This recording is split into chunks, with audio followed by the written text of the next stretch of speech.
সেদিন যদি সত্যিকারে না হতো এক প্রতিবাদ, রফিক শফিক বরকতেরা থাকতো যদি গুটিয়ে হাত, কি হতো সে ভাবতে পারো মায়ের ভাষার অপমান?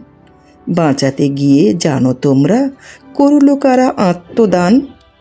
জানো না তো শোনো তবে। ফেব্রুয়ারির সেই সকাল, 21 ছিল স্লোগান মুখর, দামাল ছেলের একটি দল। রাজপথটায় নামল তারা, থামল না আর প্রতিবাদ। রাষ্ট্রভাষা বাংলা চাই, এক স্বরেতেই এক প্রভাত। সেই মিছিলে করল গুলি পাকিস্তানের হানাদার।